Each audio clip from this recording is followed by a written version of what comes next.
The most dangerous criminals don't break into your home. They're already inside. Lauren Whitmore didn't lose her identity to a hacker. She didn't fall for a scam. She wasn't careless online. She trusted the wrong person. Brookfield, Indiana, was a kind of town where nothing ever happened. Doors stayed unlocked. Neighbors waved. People believed they knew each other. Lauren believed that too. At 34, she lived a quiet life. Long hospital shifts, predictable routines. After losing both parents in quick succession, family became everything. So when her younger sister, Tessa, asked for a place to stay, just for a while, Lauren said yes without hesitation. Family was family. At first, nothing felt wrong. Tessa took the spare room upstairs, borrowed clothes, used Lauren's car. Tessa took phone calls late at night, always near the back window, always with her voice lowered. When Lauren passed by, the calls ended abruptly. Wrong number, Tessa would say, or just someone from work. But Lauren noticed her hands shaking afterward. Not guilt, fear, small things, easy to ignore. That's how it starts. Because betrayal doesn't announce itself. It settles in. It waits. And by the time Lauren realized something was wrong, the damage had already been done. Tessa had started rushing Lauren about small things. Did you check the mail today? Are you sure your bank app is secure? You really should update your passwords. It sounded like concern, but there was something else underneath it. Pressure. The first crack appeared on an ordinary Tuesday afternoon. Lauren stood at a grocery store checkout when her debit card was declined. She tried again. Same result. The cashier apologized. Lauren smiled, paid cash, and told herself it was a banking error. It wasn't. That night, Lauren logged into her account and froze. Thousands of dollars were gone, spent on online stores she'd never used, airline tickets she never booked, electronics shipped to an address she didn't recognize. The bank assured her it was fraud. Her card was canceled. A new one issued. Case closed. Except it wasn't. Because the whisper started. A co-worker asked if she was doing okay. Another hinted that HR had concerns. When Lauren pressed for details, the answers turned vague, evasive, eyes sliding away, voices dropping. Someone was talking, and they weren't saying good things. Let us ask you this. If people around you started doubting your character without explanation, would you confront it or assume it would pass? Lauren chose to wait it out. Then, late one night, her phone buzzed. Unknown number. You trust the wrong person. Lauren's chest tightened. She typed a response. Who is this? No reply. She checked upstairs. Tessa's door was closed. Quiet. Normal. The message stayed with her. The next morning, Lauren pulled her credit report, just to reassure herself. Instead, it shattered her reality. Multiple accounts had been opened under her name. Personal loans, store credit lines, even medical billing records filed from another state. Her social security number was attached to every one. This wasn't random identity theft. This was targeted. Someone knew her details, her history, her access. That evening, Lauren confronted Tessa gently. Have you noticed anything strange lately? She asked. Tessa shrugged. Like what? Mail that isn't yours. Charges you don't recognize. Tessa laughed it off. You worry too much. Lauren wanted to believe her. 2 days later, the knock came. It was early evening. Lauren opened the door to 2 uniformed police officers. Lauren Whitmore? One asked. Her stomach dropped. They sat at the dining table and spoke calmly, but the words landed hard. There was an investigation. Financial crimes. Fraud spanning multiple states. A tip had placed Lauren at the center of it. Lauren shook her head in disbelief. You've made a mistake. The officer slid a folder across the table. Inside were loan applications, emails, documents bearing Lauren's name and her address. I didn't do this, she whispered. We believe you, the officer said carefully. But the information came from someone close to you. Lauren swallowed. Who? The officer hesitated. Your sister. The air left the room. According to the report, Tessa had contacted law enforcement weeks earlier, claiming Lauren was involved in illegal activity.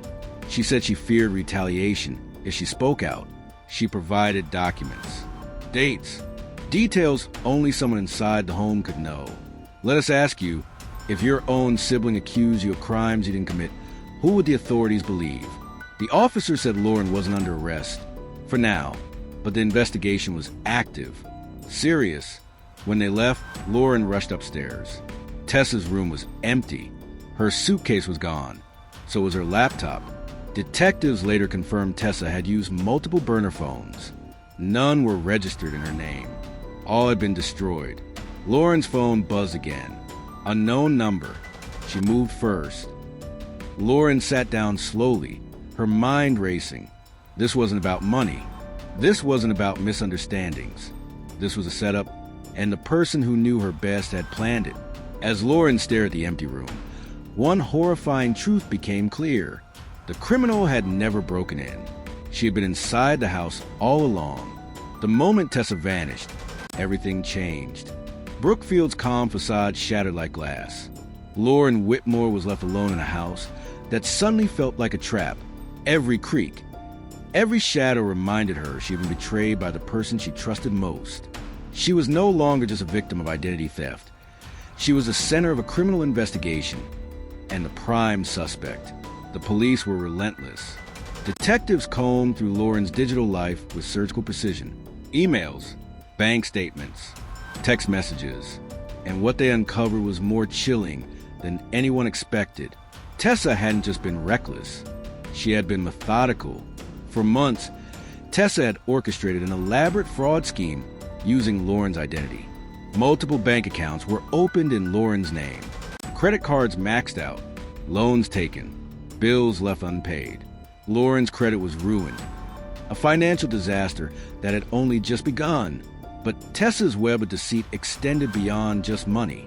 Detectives discovered falsified employment records sent to several companies, documents bearing Lauren's signature, but forged by Tessa, someone close, with intimate knowledge of Lauren's handwriting and personal details. Lauren's own sister. Surveillance footage from banks and ATMs sealed the case. There she was, Tessa, alone and confident, making withdrawals, applying for loans, using Lauren's identity to fuel a dangerous lifestyle. Yet, no one could say exactly why. Lauren's life began to fracture quietly. Conversations stopped when she entered rooms. Emails went unanswered.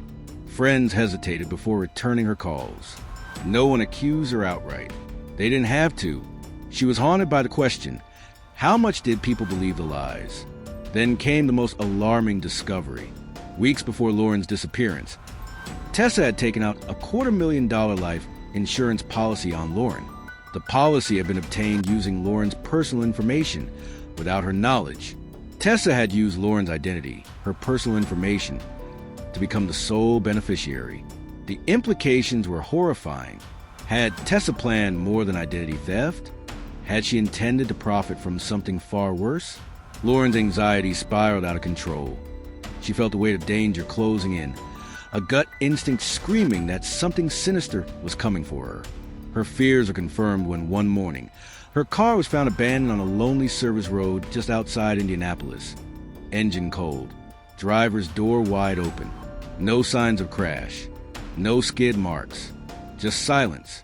Inside the vehicle, investigators found blood smeared across the driver's seat and door frame. Not enough to be fatal, but enough to suggest violence. Nearby, in the dirt just off the road, lay Lauren's wedding ring. When the news broke, Brookfield panicked. Rumors spread instantly. Some said she'd been attacked. Others whispered she'd staged it herself. But the truth was more unsettling. Laura was found hours later, alive, shaken, and terrified.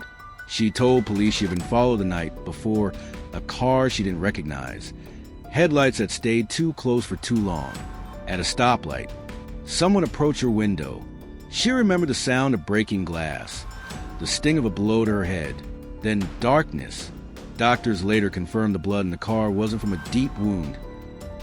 IT came from a shallow cut, deliberate, controlled. Not an attempt to kill her, an attempt to send a message. Investigators came to a chilling conclusion. The scene had been staged. The blood, the ring, the abandoned car. It was meant to look like an escalation, a warning that whatever Tessa had started, others were now involved. Lauren hadn't been targeted by chance. She had been marked. Detectives launched an intense investigation, piecing together the mystery of that night, desperate to understand what had happened and why Lauren's car was left in such a state. Meanwhile, Tessa, the sister who betrayed Lauren, had vanished without a trace. In the weeks that followed, conflicting stories about Tessa surfaced. Some friends said she was drowning in debt and desperation. Others whispered about a violent ex-boyfriend, a dark presence that might have pressured her into dangerous decisions. No one knew where Tessa had disappeared to or what her next move might be. Lauren's situation felt more precarious than ever. Had Tessa planned to hurt her, or was she just a scared woman overwhelmed by the consequences of her choices? The mystery deepened one night when Lauren's phone rang unexpectedly. An unknown voice whispered from the shadows, "Tessa is not who you think she is. She's hiding something much bigger than you or her." Lauren's mind raced. What could possibly be worse than betrayal she already faced? Detectives dug into Tessa's past and uncovered a trail of secrets. Tessa had been involved in small-time fraud schemes before moving in with Lauren. But there was more. There were rumors about secret meetings with unknown individuals, cryptic messages sent from burner phones. Lauren realized this was no longer about family. One evening, as Lauren sat alone in her living room, her phone buzzed again. A text from another unknown number. "They're watching you. They don't want the truth to come out." Fear gripped her. Who was A? What truth was being kept hidden? Lauren's world had gone from bad to worse. The sister she loved had turned into a ghost, vanished without a trace. The identity she had cherished was stolen. And lurking in the shadows was conspiracy so vast. Lauren wasn't sure who to trust anymore. But she vowed one thing: to find the truth, no matter what it costs. If you're new here, hit that like button, subscribe, and don't forget to drop your thoughts in the comments. Lauren Whitmore's world had spiraled into chaos. Her identity stolen, her sister vanished, and threats lurking in every corner. Her life felt like a nightmare she couldn't wake from, but the truth had a way of clawing its way to the surface. After weeks of dead ends and unanswered questions, the breakthrough came unexpectedly. A local pawn shop owner recognized Tessa from a surveillance photo and reported seeing her in a neighboring city. Detectives moved quickly. When they finally found Tessa, she didn't try to deny what she'd done. She looked relieved that it was over. She admitted to the fraud, the accounts, the loans, the stolen identity. But when investigators asked why, Tessa went quiet. For a long time, she said nothing. Then she asked one question: "Am I safe now?" Tessa told them it hadn't started with Lauren. It started months earlier, with debt she couldn't escape and people who didn't take no for an answer. At first, they asked for favors. Small things, names, documents, access. Then they gave her a choice: use someone close, or pay a price she couldn't afford. Lauren hadn't been chosen because she was careless. She was chosen because she was trusted. The life insurance policy wasn't Tessa's idea. She said it was suggested calmly, methodically, by someone who never raised their voice. Just protection, they told her, in case things go wrong. Tessa never asked what wrong meant. Police could never confirm how many people were involved. Some accounts led nowhere. Some names didn't exist. The investigation closed on paper, but not in reality. Tessa was terrified, trapped in a nightmare she couldn't escape. Lauren was shattered, betrayed by her sister, and now caught in a web of crime far beyond her control. Police intensified protection for Lauren. Surveillance cameras were installed at her home. She was warned to be vigilant. But one question haunted Lauren every day. Could she ever forgive the sister who nearly destroyed her? The community rallied around Lauren. Support poured in. Neighbors held fundraisers to help with her mounting legal fees. Her story sparked discussions about trust, family, and the invisible dangers lurking within. Then, just when it seemed the nightmare was ending, Lauren received one final message. A cryptic text from an unknown number. "This isn't over." The truth, it seemed, was far from finished. So what do you think? Was Tessa a victim, a villain, or something between? And how well do any of us truly know the people we trust most? If stories like this stay with you, subscribe for more.